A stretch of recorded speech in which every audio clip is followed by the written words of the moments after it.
Appreciate Boca Raton Synagogue me speak here. I was talking to some people and they told me that they didn't know how to talk about Israel with co-workers, with people around, and how to express the argument, and especially at a time when Israel doesn't seem like they're doing that great with public relations and fighting this battle publicly against Hamas and the rest of the world. Is that I should be trying to see how I can do to try to help people and understand how things should be done, because it's a very difficult situation, and yet it can be done and it should be done. And the very famous is a famous expression, the legal field, and that if you're right on the law in a case, you pound the law, you really pound on the area of the law that you're right on. And if you're right on the facts, then you pound the facts. The facts are on your side. And it says if you're right on neither, it says you pound the table, you make a big noise. So what's happening in the world today is not only are they pounding the table and demonstrating and going crazy, is that they're changing the facts and they're changing the law. So in order to, in essence, they're cheating. They're not going by any normal rules. And so if you don't play by the rules and one side's playing by the rules and the other side is not playing by the rules, it's very hard to win. When the world seems to be on the side not playing by the rules and actually repeating the false information, lies, it's much harder to win. So how do you win in such a situation? Because that's the situation Israel's facing. When you have people in the highest positions, the President of the United States, President Biden, falsely claiming Israel's been bombing indiscriminately. You have the Secretary of State saying Israel is behaving inhumanely towards the civilians in Gaza. You have the Secretary of Defense saying that Israel has killed 25,000 Palestinian Arab civilians, which is false. And all these statements from the highest positions, people who should know all the intelligence, should know the accurate information. It tells you how outrageous and dangerous a situation it has become. And what we have to do is we have to pound the facts and pound the law and call out the lies. Because Henry Kissinger once said, if somebody is a murderer, they can also be a liar. It's a kind of a lower standard. If you're going to murder people, you can also lie. So remember when the Shifra hospital, they claimed that Israel bombed it and killed 500 people. And it turned out, at Israel's show, they didn't bomb the hospital. It actually was a rocket from Islamic Jihad, and it killed maybe 10 people, and the rocket didn't hit the hospital, it hit the parking lot. And yet, Israel was being condemned by the world for days over this false charge. And President Biden initially said, well, you can't believe anything the Hamas health ministry says. The health is controlled by Hamas, they're not accurate.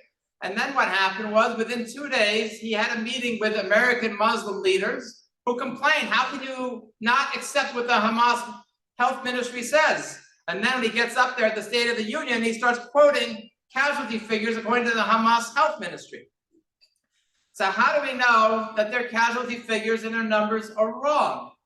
Well, I've not always been so proud of my alma mater recently with the University of Pennsylvania, but recently, there was Abraham Weiner, a professor of statistics at the University of Pennsylvania, did a study and went through the numbers of the Hamas health ministry and casualties and found something quite extraordinary of how filled it was with lies. So they had listing, besides the fact they try to come up with the exact numbers right away when there's no way to do that in a war situation, but they listed amount of women casualties and amount of men casualties. And amazingly, the 3 highest times where there were women casualties, over 100 women, according to the Hamas health ministry, the male casualties were pretty much 0. And at the same time, when they had the highest male casualties of 150 to 200 male casualties, the women casualties were pretty much 0. It's an absurdity. It can't even lie well. And yet, so many people are quoting their numbers. Oh, so many people have died, so many civilians, so many kids have died, so many women have died. Hospitals in Gaza were reporting that 75% of their patients were male for the last couple months of the war. And yet somehow they keep making out as there's all women and children dying. The fact of the matter is that Israel, if you follow the Israeli casualty figures, because Israel keeps very accurate information. They're a democracy, they're transparent. And they think they've killed 13,000 at least, if not more, Hamas terrorists. Out of the 28,000 they believe that have been killed, and at least 13,000 have been Hamas terrorists, and possibly more than that, and which is a virtual 1-to-1 ratio. They say, well, there still seems to be a lot of civilians killed. That's if you didn't understand how things go according to war in civilian areas, especially not even forgetting even the fact that Hamas, more than any terrorist, any military in history, hides among the civilians. Not just in tunnels, where we now in the hospital in Gaza City, where they just ended up killing 500 terrorists. I think several hundred terrorists they killed there, and captured 500 Hamas members hiding out in hospital grounds. So they hide among the most civilian areas of hospitals and schools, and this is what Hamas does. And so in such a situation, if Israel did close to what the average would be, it would be an amazing achievement. What is the average? Well, don't take it from me, take it from people who are experts in this area.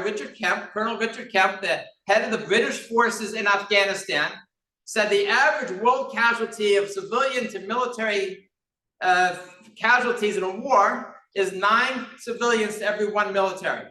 And he said the United States and the British did the best anyone had done when they did 4 civilians to 1 military in Afghanistan. 4-to-1. Israel is 1-to-1. 1-to-1. The most unbelievable achievement in the history of war, according to John Spencer, who is a professor of urban warfare at West Point.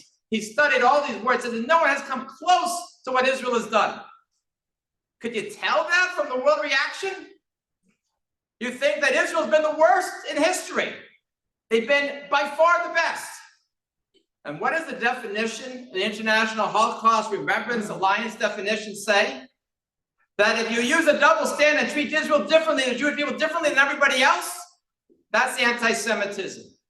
And on this level, when Israel is fighting a war for their survival against the most evil of people, it's an outrageous blood libel. And we hear today, oh, Israel killed these 7, 8 terrible things. They should never, you should never try to have any civilian casualties, and you try your best. But more things happen, that these people who were aid workers got killed in a strike. And the United States says, we're outraged that Israel could have done such a thing. As if somehow Israel did it on purpose. Of course Israel didn't do it on purpose, but accidents happen. You know when else an accident happened? Well, remember when the United States lost 13 people in the military when they were evacuating Afghanistan, when they were just fled from Afghanistan? Well, the United States decided to do a drone strike on their way out as a response to the 13 casualties. They spent 10 hours monitoring a specific person they were going to do the drone strike against. And after the 10 hours, thinking this person is a big terrorist, they went over and did the strike. And what happened? They were successful, except for the person wasn't a terrorist. He was a translator for the United States. They ended up killing 10 people, 7 children, and that was, is a mistake after 10 hours of this one attack they did that day. That was their one main attack. We spent 10 hours monitoring. We thought, we thought it was explosives, and actually instead it was water they were loading onto a car. And they were expecting all to get out and leave with the United States because they insisted they were on the United States side. And they killed 10 people, 7 children. Worse than anything that Israel has done at a war for nonstop against the most heinous people for 5 months. And yet, the United States says they're outraged by what Israel did. How is it that they judge Israel different than everybody? They judge themselves and everybody else. You know, in a war, you can make mistakes and things that happen. But what happened recently? There were rockets fired by Hamas into Israel cities. Recently, like a week and a half ago. It was the first time in a month. It was like kind of a shock that all of a sudden they were able to fire rockets. Why were they able to fire rockets? because Israel had created a humanitarian area. So Hamas was stationed in a humanitarian area, and they took out and fired rockets from that humanitarian area. And so Israel, with their position, was able to knock out afterwards the rocket launchers. But when you're dealing with people who are so evil, they are such that the evilness of Hamas is really beyond description. You know, we know about how the terrible thing on October 7th, 1,200 people massacred, and just not just massacred, the brutality of it in the most barbaric of fashions. But this is what Hamas said. One of their leaders on December 12th, 2022, said that that their goal is to destroy Zionism, destroy there, and also destroy treacherous, what they call treacherous Christianity. They're out to murder everybody. And their covenant, the Hamas covenant, they don't just say that they want to murder all Jews in Article 7. They blamed Jews for World War I, World War II. They blame Jews, they say, even with the Masonry Society, the Rotary Club, whatever, that they blame Jews for everything. Now, mind you, it's an amazing thing to blame Jews for World War II, in which 6 million Jews were massacred, but they can come up with whatever they want to come up with because it's the most, they just say it, and people treat them as if they are legitimate spokespeople, that they're somehow, that they are just another side to the thing. Their offices are in Qatar, where the US has a major military base. It's unbelievable that these people, and they say, don't go into Rafah, for so many times. So what are Israel supposed to do? Ask them nicely to release the hostages? Because they aren't releasing them. And not only not releasing them, as the United States tells Israel, give all these people all this food. Do you know how much trucks are going into Gaza? If you follow the thing closely, before October 7th, when they said they didn't claim there was starvation before October 7th, there were 2,100 trucks a month going into Gaza. 2,100 trucks going in with food and all this stuff so that Hamas could be well fed while they were digging these tunnels and creating this military arsenal to do this massive invasion of Israel. Now, after they've done the tunnels and the massive military invasion, and while they are starving and torturing the hostages they still have, and we know that from the hostages that have been released, and even the hostages that were rescued, the 2 men from Argentina, who they even having the people cook, some of them cook food for the families hosting them, but you can't eat anything you're cooking, and they're starving them. But they're feeding these people in Gaza. 3,100 trucks are going in a month now to Gaza. And yet they're complaining that Israel isn't doing enough. How much have you heard that? Israel isn't doing enough. It's astounding, the outrageousness. Have you ever heard of people having to give the people who are holding your people hostage, giving them, supplying them is supposed to be, according to Anthony Blinken, your #1 priority. Not rescuing your own people, not trying to defend your cities. There's terrorism, by the way, not just in Gaza. There's terrorism Israel's fighting in Judea and Samaria. There's attacks almost on a daily basis. There is a missile came in from Iraq attacking and hit Eilat just in the last 2 days. There's missiles coming in from Syria, from Lebanon. They're being attacked on like 5-6 fronts that Israel's facing. Israel has 60,000 citizens who can't go back to the north because of all the Hezbollah attacks that they're having. Does anyone even know that? I mean, is anything that is outrageous that Hezbollah unilaterally decided to start attacking Israel after October 7th? You get any sense of any U.S. combination? Is there any United Nations Security Council combination? You know, they've never condemned Hamas for attacking Israel, the United Nations Security Council. And one of the absurdities is this false notion of Jewish power in the world. You know, you can't have, it's really the anti-Semitic power in the world. The United Nations, the most anti-Semitic organization. They preoccupy themselves condemning Israel all the time. Just recently, they said, oh, it should be a ceasefire without even tying it to the release of hostages. Well, there could be a ceasefire if Hamas would surrender and release the hostages. It's a very normal ceasefire. But do you hear the United States demanding that and saying that? And the fact of the matter is that they aren't. They aren't saying it because it's very hard to stand up for the truth. and stand up for what's accurate and stand up for what's historically right. And at the beginning, President Biden did that. He stood up for what was right. He called Hamas evil, visited Israel, said all the right things. But as time has gone on, that's all changed. You know, coming up in a couple of weeks, we're celebrating the holiday of Pesach. And in the Haggadah, you know where the story takes place? Where the 5 rabbis who are meeting and discussing the whole Haggadah that we take from, it takes place? Bnei Brak in Israel. The Jews have been in Israel for 3,000 years. But that, even before that, with Abraham was in Israel, and Isaac and Jacob as well. The fact of the matter is that people try to talk about who the indigenous people are. There is no more indigenous people in any place in the world than the Jewish people are to Israel. And we read it now coming up with the Pesach Seder. We read about how that they were in Bnei Brak then. We read it in the Bible, in the book of Genesis, how Abraham was in Israel. We read about how God promised us, the very famous first Rashi, God promised us.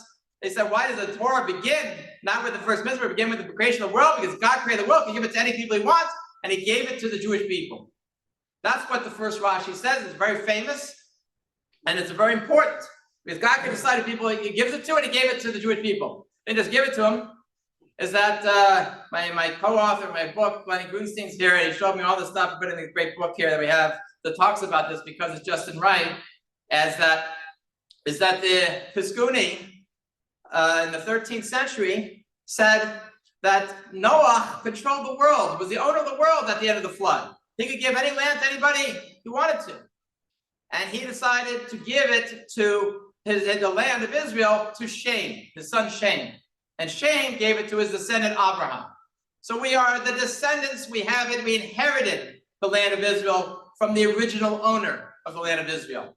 And the Marsha, another commentator of the Torah, he said that the 7 nations of the world, that God tells the Jewish people to go and take out the 7 nations of the world in Israel, that they were all invaders. None of them had any right to the land, to be in the land of Israel. It was Jewish land. And they knew that, but they didn't care, and they invaded the land, and God said, kick them out. They have no right to the land. So what are the arguments that the Arab Muslims, those who are opposed to us, opposed to the Jewish rights, say? What do? In order to try to concoct an argument, because the left is preoccupied with indigenous, who's ever indigenous should have the rights. So why, if you believe indigenous has the rights, so why is there an exception for the Jewish people? Why do you do that? Only if you're anti-Semitic can you do that. Only if you're a Jew hater can you do that, because you're denying Jewish history. So I watched some videos of people, of the 2 most notorious Jewish self-haters, Noam Chomsky and Norman Finkelstein, and listen to them on what are they trying to argue with indigeneity, of the indigenous, who the indigenous people are. So they try to go back 120 years. How do you pick a time in history? You either pick the first time, or you come to today. What's the situation today? You can't just pick some arbitrary time in history. So how do they try to come up with it? How do they try to deny the Jewish being indigenous? Well, Mahmoud Abbas, the head of the Palestinian Authority, he came up with an idea. He said the Jews are really not the real Jews. They're not really the descendants to this day. They're from the Khazars, and they really don't have a right to the land. It's a very anti-Semitic false comment. Of course, we know, as a matter of fact, anyone who's a Cohen, and we have, I know, a Cohen right here, or more than one Cohen, I guess, is that they're a descendant, direct descendant, their fathers all the way back to Aaron. They're a Cohen all the way back from their father all the way straight back to Aaron. Anyone who's a Levi, they're a descendant, father all the way back to Levi, to Jacob's son Levi. That's this direct descendant all the way straight back, straight through to this day. And so they falsely try to claim that the Jews aren't the real Jews. As a matter of fact, when they had Camp David meetings with Ehud Barak and Yasser Arafat, and with Bill Clinton, and Yasser Arafat said the Jews have no right to the temple. There's no Jewish tie to the Temple Mount. And Mahmoud Abbas, the leader of the Current Palestinian Authority today, also claims no Jewish connection to the Temple Mount. They just don't look at any archaeology. But what the archaeology does show is that there's no Palestinian Arab archaeology history to the land. But the Jewish history was admitted to by the Muslims. Throughout history, in 1925, the British put the Muslim Waqf in charge of the Temple Mount, and they had a tourist map. And the tourist map, it says that this is the site, is undeniable of the site of the Temple of King Solomon, and that they actually use the words, and the Muslims occupied, that's their word, occupied the site, and I think 637 nearby is when they occupied the site and built the Al-Aqsa Mosque in the Dome of the Rock. That they were occupiers. And mind you, the Jews, we never gave up our rights to the land. We commemorate the land.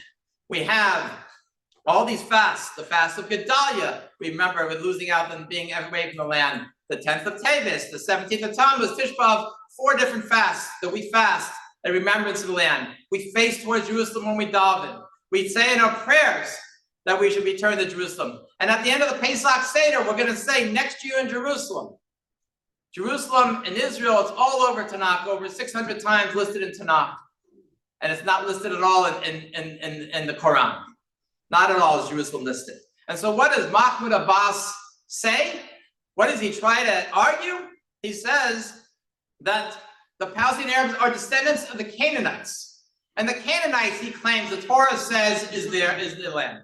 Well, as my co-author Lenny pointed out, is that it's actually not true at all that the Canaanites, it actually says the opposite. That the Jewish people have the rights to the land, as we discussed earlier.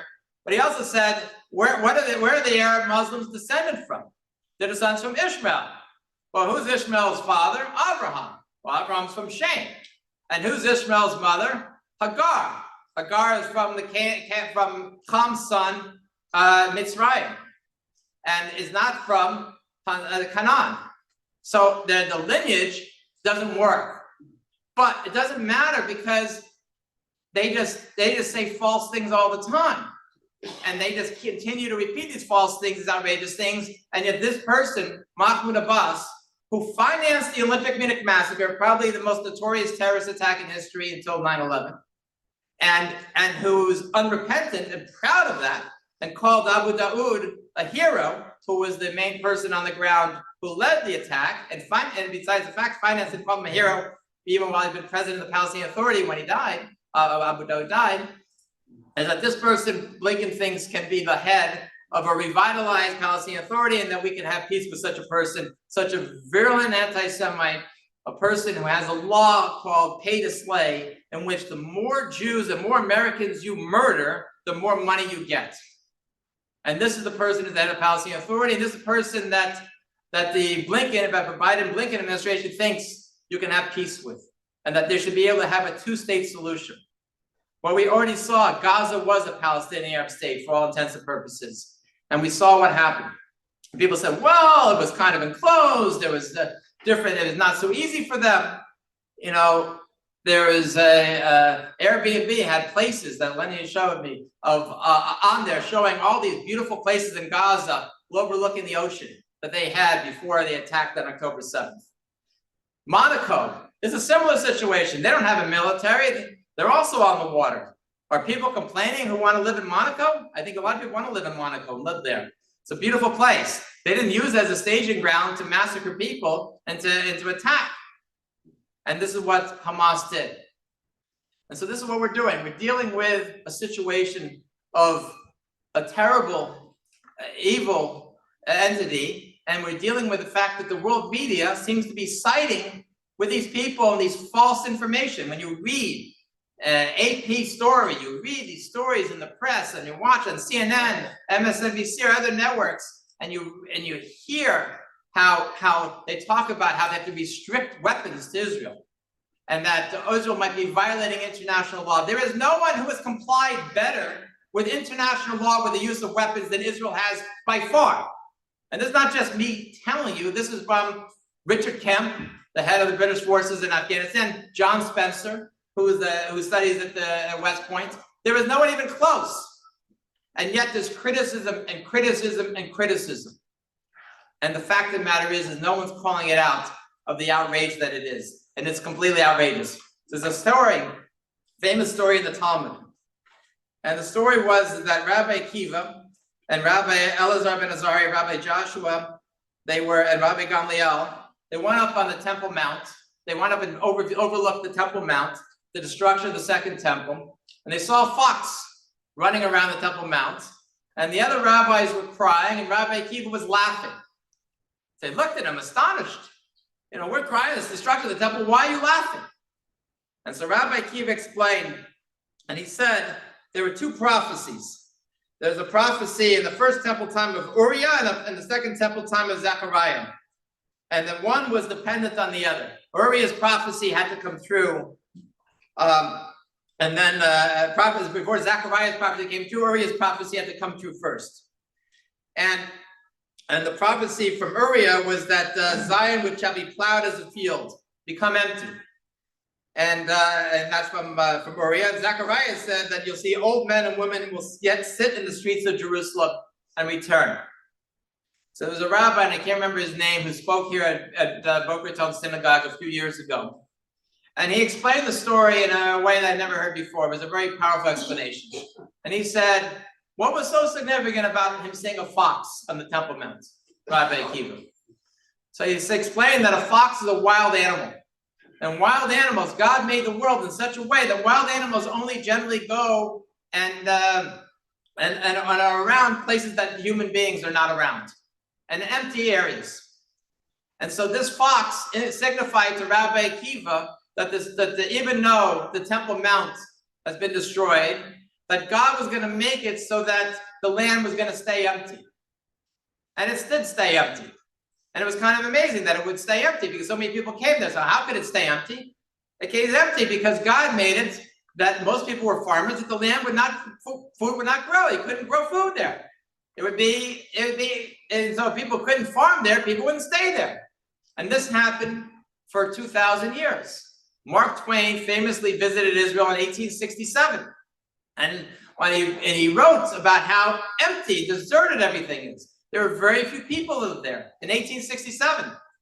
So I had the opportunity a year ago to be at the World Zionist Congress, and I got into a session at the very end. They had a special thing with the U.S. Ambassador Thomas Nides. And Thomas Nides, the United States, the Biden administration claims that the Palestinian Arabs have a illustrious history. So I said to him, Ambassador Nides, can you list for me and name me a Palestinian Arab leader before 1867? Not that long ago, the Jewish history could name leaders from 3,000 years ago, King David and King Solomon, and all the way through many tons of leaders. I said, can you name one? I didn't ask him for 10, I asked him for one. So after he gave his answer, they said I shouldn't discuss it because it's off the record, but let's just say that nobody can name one, because there isn't one. They concocted an entire history. So what happened was that it says that when it says in the Torah and the Deuteronomy, the Jews are going to be scattered, and then God's going to bring them back. And it says in the Talmud, one of the signs of the redemption is when the land blooms again. And the land, anyone who's been to Israel knows, is blooming unbelievable. The miracle of the land of Israel and how much it's become. When I was a kid, I remember it was just Jaffa oranges. Now it's everything that Israel has. It's an amazing thing, and that's why so many people came to Israel. All of a sudden, it's been a blooming place. So what has happened is that Israel hasn't been in control of Israel until 1948. Before then, controlled by all these different countries, the Ottoman Empire until World War I. And at the end of World War I, it got taken over by the Allied forces. And what did the Allied forces do? They got the ownership of it. They held a meeting. They had eventually at San Remo in 1920. They had all the nations to say, come and ask, who has the rights to this land? And they gave the Arabs Iraq, and they gave them Syria, and they gave them many different places. And they said, they heard the arguments that the Arabs wanted, some of them wanted Israel as well. And they heard the Jewish argument, and they said, the Jewish argument is correct. We agree that the Jews should get Israel. Because the Jews are the indigenous people of the land. And they voted, they didn't just do it at San Remo, make that decision. They ended up bringing it and passing it unanimously at the League of Nations. And the League of Nations, which was the forerunner before the United Nations, passed it, and the United States was not part of the League of Nations. So then the British, and they passed it unanimously in 1922 and 1924, they had a treaty the British did with the United States called the Anglo-American Treaty in 1924, and it eventually being ratified in 1925. It passed unanimously in the Senate, signed by President Coolidge. And that treaty said that all of Israel, that means all of Jerusalem, all of Judea and Samaria, the whole country is Jewish, and we support the right of Jews all over the world to come back to this area, to this land. And this was a consensus position of the world. This is international law. The United Nations, the UN said we adopted all the decisions of the League of Nations. So this is international law today. It hasn't been changed. So the Jewish people's right to the land is under international law. And then the Arabs started rioting and said, we don't want any Jewish state. And in 1929, they massacred 67 Jews in Hebron, and in fact, it kicked out all the Jews in Hebron, a vicious massacre. And they kept going on and attacking Jews and attacking Jews. And in 1939, the British did a white paper, and they reneged on their legal obligations under the League of Nations and said, we're going to stop Jews from coming to Israel. 1939, right at the beginning of the Holocaust. And Lenny, through his amazing research, discovered that there were 15 members, a majority of the House Foreign Affairs Committee, put together a letter, a public letter, and they said that what British is doing and this white paper is in violation of the Anglo-American Treaty. They did it anyways. And the United States position supporting a Jewish state was not just one president signing it. It was supported by Teddy Roosevelt. It was supported by Woodrow Wilson, President Wilson, supported by President Harding, and supported by President Hoover. It was a consensus American position. And what the other side has done is by rioting and attacking, just like they're rioting in America and rioting in Europe and all throughout the world, is that they end up getting policies changed. Just like the Biden administration is weakened because of this rioting. And so, but their goal has never changed. The goal has been to destroy Israel, not and prevent any Jewish state. So in 1947, the UN said, well, we'll try to compromise and come up with a Jewish state and an Arab state. There was a pathetic Jewish state they were giving, not even Jerusalem. They were making Jerusalem international city.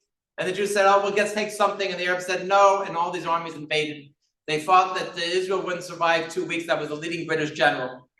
And at the Boca Raton synagogue, the grandson of David Ben-Gurion tells a story about how, said, why did you announce the state?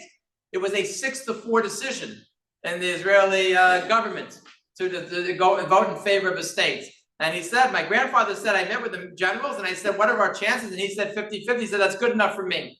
And he pushed forward and announced the state. And in a miracle, the Jewish people won against overwhelming odds. And you know how much support did Israel get in 1948 in their fight of War of Independence? Mind you, this is 4 years after 6 million Jews have been murdered. How many countries supported Israel? The United States, even Truman, though he recognized Israel, banned all arms sales to the Middle East. Israel didn't get any arms to the United States. Only arms that were smuggled by some Jews out of the United States to Israel did Israel get. Only one country, Czechoslovakia, sold arms to Israel, and all the other arms Israel had was from smuggling weapons. No allies Israel had in 1948. In 1967, when the Nasser of Egypt asked the UN, move your peacekeeping forces that have been there since 48, and the United Nations said, sure, make it easier for you to fight, no problem. And then all of a sudden Israel decided they had to launch a preemptive strike against US opposition, in which they asked Lyndon Johnson for help, and he said, I'm too tied down, Vietnam can't help you. And the French, which had supplied Israel Mirage jets, said, we're switching sides and we're not helping you. And Israel had, as Michael Oren told in a lecture that I heard, 0 allies in 1967. 0. So that's 23 years after the Holocaust, when 6 million Jews died. When they died because there was no Jewish state and because the British violated their legal obligations to let Jews in. And mind you, the British even helped the Arabs in 1948 and sided with the Arabs in 1948. And so this is what happened.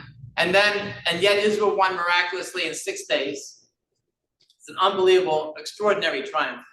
And Israel won again in 73 when they attacked on the holiest Jewish day of Yom Kippur. They talk about Ramadan's holy to the Muslim. Well, Yom Kippur is holy to the Jews, and they attacked then. Simchas Torah is holy to the Jews, and they attacked on October 7th. And what is their goal? Why can't there be peace? Because the other side only wants to murder Jews and destroy it and have no Jewish people right to any statehood. And it's not just the right to the states. They by denying Zionism and Judaism is one and the same. The Jewish right, the whole story is about the Jewish people going to Israel and the Jewish right to Israel. So when the Palestinian Liberation Organization came into being in 1964, there was no so-called occupied territories, Judea, Samaria, and Jerusalem. In 1964, in Article 24, they wrote, "We make no claim to the West Bank and Gaza." No claim. Why no claim? Because Jordan had the West Bank. It's not really the West Bank, it's Judea and Samaria, but they called it the West Bank. And Egypt had Gaza, because all they cared about was destroying Israel. But what was the West Bank? Where's the term the West Bank? The West Bank is the term that Jordan used after they got the when they got Judea and Samaria. They tried to change, they didn't give it in Arabic, they gave it in the West Bank of the Jordan River. In 1948 and 49, they gave the term the West Bank. So what do they consider the West Bank to be? They consider the West Bank not just to be Judea and Samaria, but to be East Jerusalem. So the Palestinian Arabs at their founding said, we make no claim to Judea and Samaria and East Jerusalem. And the whole world has been spending 80 years trying to give them the area they said they have no claim to. And that's what's been going on. Because all they care about is destroying Israel, and they keep saying that no, they don't want it. You hear that President Biden said recently that no, the Hamas doesn't represent the Palestinian Arab people. Yet every time this poll's done, it's 70, 80%, 90% support Hamas. That's why Abbas hasn't had elections for 18 years. It's because he knows he would lose to Hamas. They support Hamas, and when they ask him, do you support the attacks? As a matter of fact, polls of the Arab American community, Muslims in America, show that 50% support in some way what Hamas did on October 7th. The most heinous attack of Jews since the Holocaust, and the most, it's so sickening to think back of what they did on that day. And so there's an anti-Semitic problem, a hatred of Jews problem in the American Muslim community, and yet there seems to be an appeasement of such issues instead of a re-education and saying, you know what, they need to educate them differently. They did it in the United Arab Emirates. They're educating the Arab Muslims differently there. They're educating them in Saudi Arabia differently there. They can do it in American Muslim communities as well. So this is what Israel's facing. They're facing barbaric haters that want to destroy Israel. You can't have peace with such people. And Israel has to do what they can to protect itself from the attacks that they're having, has to try to get the hostages freed, and they have to destroy Hamas. They said, well, you can't destroy the ideology. Well, I went to the World War II Museum in New Orleans. The Nazis had almost half the world under their authority. Hamas doesn't have anything close to that. Did they say you can't defeat ISIS's ideology, so don't try? Or, Benny Gantz, the defense minister, former defense minister, member of the war cabinet, said you can't put out 80% of a fire, then you put out the fire. They have to destroy them. And Israel has to do the right policies. And we showed in one of our Lenny and I's latest articles that Israel goes it alone. They've been successful, whether it was in 48 or 67, or was when they even captured Eichmann. You know that the whole world condemned Israel for capturing Eichmann? In 1962, the whole world condemned Israel for destroying Iraq's nuclear reactor? The whole world has been wrong time and time again. And the fact is, when are they going to have the courage to finally stand up for things that are right? And unfortunately, they're not doing it. But we have the best ally on our side, and that's God. God's on our side. And no matter how much we have against us and how difficult the situation is, we're not going to lose. So, appreciate everyone coming. I want to take some questions. And I'm yourself. Hi. Thanks.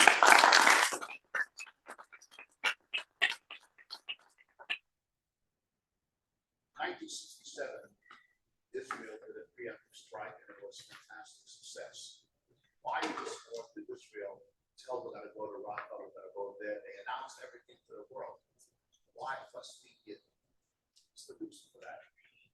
Well, John Spencer, who's the urban experts on urban warfare at West Point and said, like, no one's done what Israel's done of telling them. And mind you, Israel doesn't even get any credit for doing it.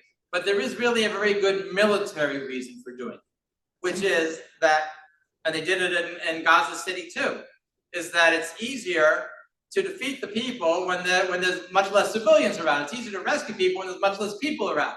What their strategy is to have all the civilians around them. So if you go and keep evacuating the civilians, and you have to tell them where you're going to be going and where you're not going to do it, then it's not as easy in warfare. But Israel has been miraculous. The United States told Israel before the war, you go in and military into Gaza, you're going to lose at least 20 soldiers a day. Israel's been averaging less than 2 a day, I believe, so far. It's been a tremendous miracle. And so by evacuating the people, the civilians, it makes it easier for Israel to go take over the area.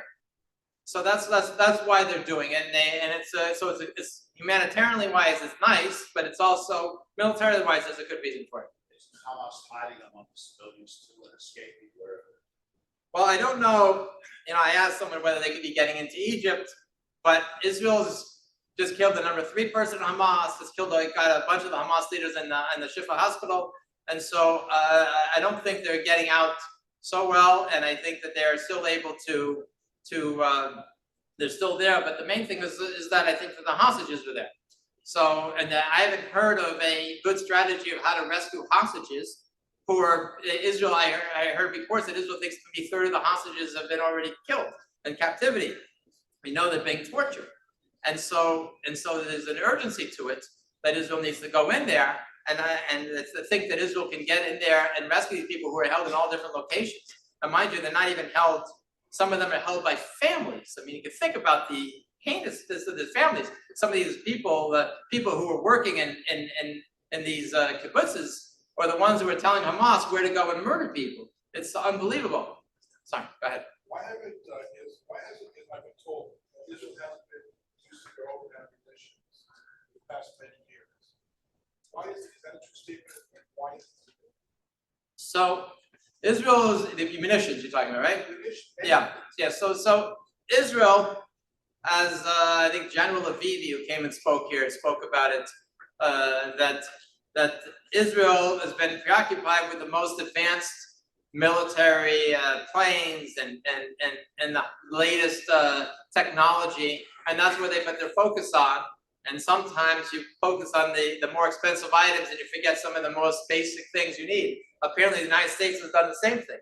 They don't have that much munitions here. Israel is now quickly trying to adjust and do the munitions. 99%, I think, of all Israeli military acquisitions are from the United States and Germany. So when Canada says we may not give something to Israel, which is sickening, it still is something that Israel doesn't really get anything much from Canada.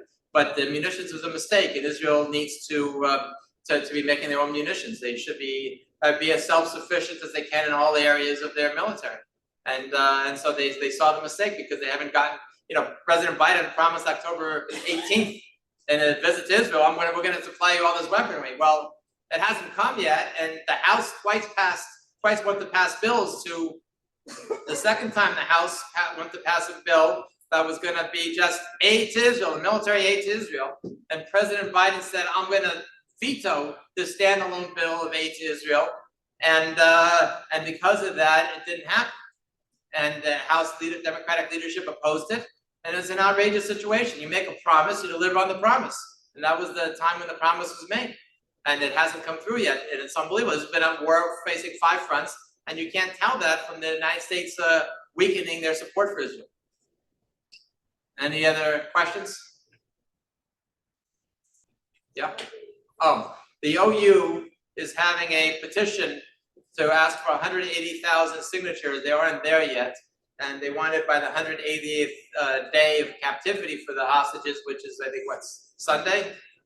And so if you get it, if you could please sign that petition. The more you do, letters to the editor, talk to members of Congress, call and leave messages, the White House, members of Congress, senators.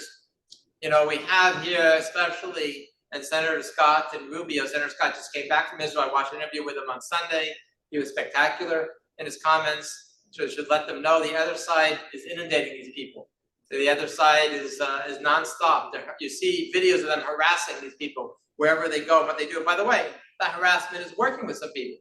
I see people who are weak and then they get harassed and all of a sudden they see their position weakening and changing.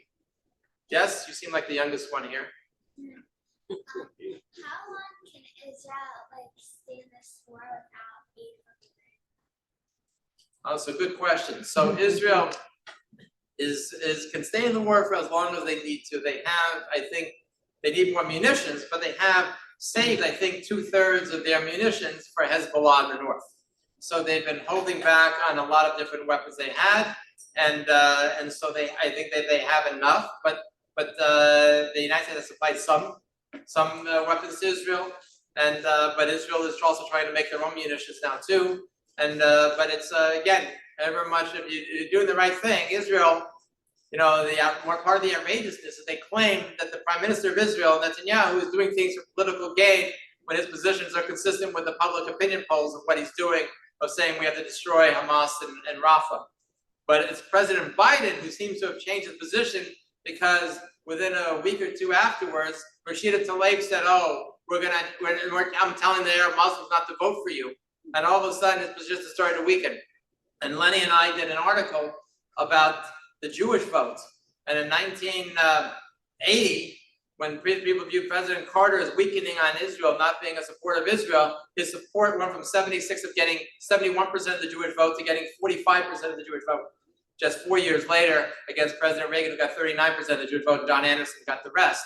And then in George H.W. Bush, when he had James Baker and was notoriously anti-Israel as president, he went from getting 35% of the Jewish vote against Mike Dukakis to 12% of the Jewish vote 4 years later, and lost. Both of them lost the election. And now you have people like Alan Dershowitz, or this comedian actor Michael Rappaport, who in Dershowitz's case has voted Democrat in every election since 1960, who says he may not vote for Biden, may not vote Democrat for the first time. And Michael Rappaport, who was notorious with his anti-Trump statements on then Twitter, on X, and is now saying he won't vote for Biden and very likely will vote for Trump. And so, a very well-known Jewish actor. And so, you're seeing people who are telling President Biden that he may not be getting Jewish support anymore. And history has shown that presidents don't win re-election when that happens. And whatever goodwill he got from visiting Israel has disappeared because of his statements that are just, quite frankly, false. And the rise of anti-Semitism in America, which has become so outrageous and has been a major problem, is because they are not enforcing the law against these people. There are laws on the books that you can't go and attack Jewish students on college campuses, and the student codes of conduct say that, and you're violating civil rights, federal civil rights of people, and they're not enforcing these laws, and that is dangerous for the Jewish world. And you can see demonstrations that we saw yesterday in Teaneck, I think yesterday, the day before, disgusting. And in the 5 towns, the major Jewish communities are going into. It's an outrageous situation. In Patterson, New Jersey, I saw a video, their main streets, they renamed it Palestine Way, the major Arab American community there. And so what you have is these outrageous comments, and these people, instead of saying, we're gonna separate and condemn these comments, they're trying to build better relationships with the Biden administration with such people. And we need to say, that's not acceptable. And we need to make our voices heard. Yes? You mentioned at the beginning what's going on. You all heard after the congressional testimony, a lot of big donors pulled out. They got shut up. Whether that money can be replenished or not, I'm wondering if there's any talk at any level of using some kind of economic measure to push some of these leaders or influencers more controversial stance, because you mentioned that they're just pounding on the thing, facts are not on their side, the law is not on their side. But we live in a world where people live in alternate universes with regard to facts. My facts are not their facts. So I'm wondering if you've heard of any, or think of any economic that means, obviously, a much more macro level than micro level.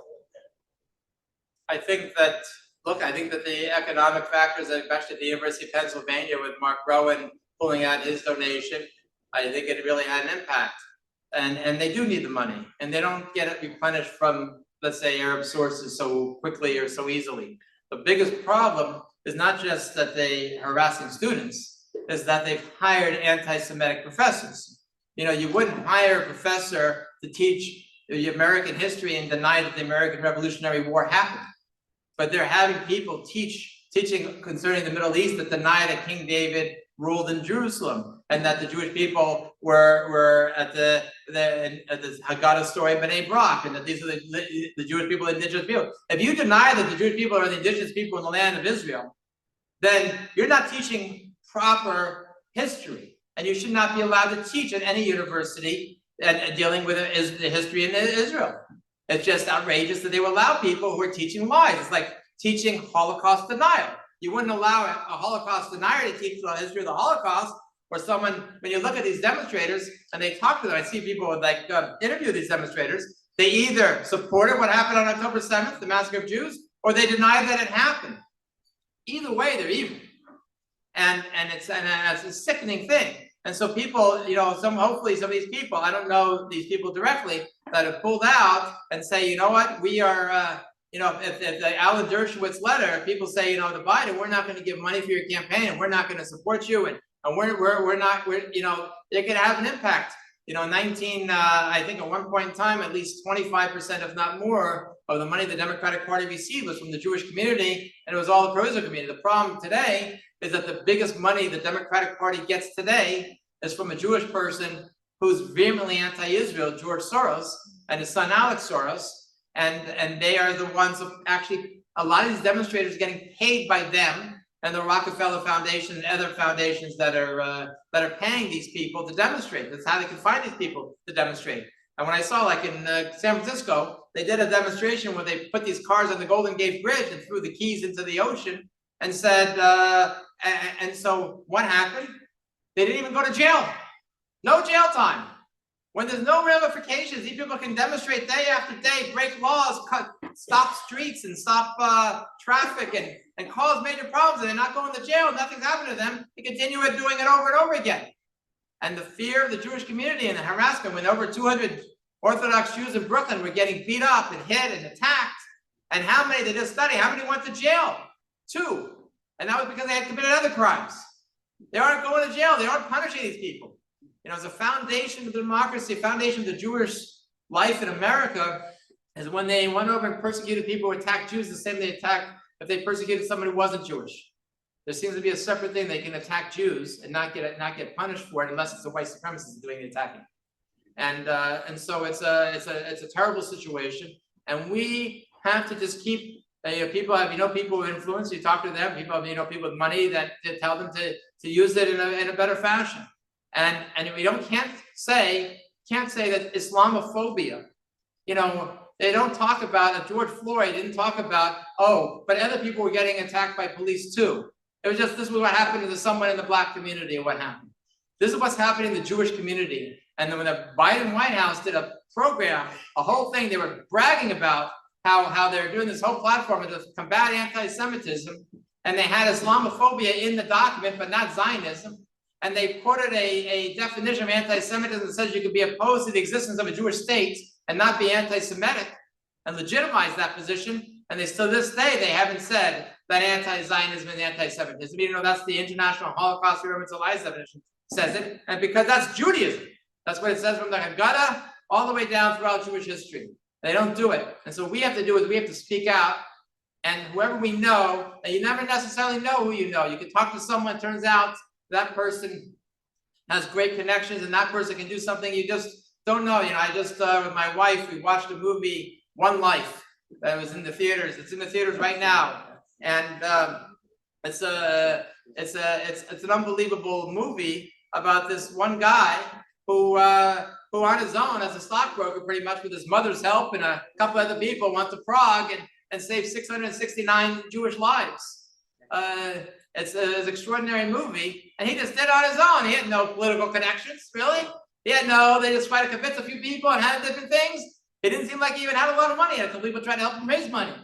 And yet he was able to save it. And the sad thing, one of the sad things in the movie is that the last train that didn't make it had 250 more lives he would have saved. And so anybody can do anything. And you just have to go, the main thing is to try what you can. And all we're required to do is make our efforts. You don't know, the success is in God's hands, but if we try and everybody tries to do something, then the chance of success are much greater. Anything else? Thank you very much.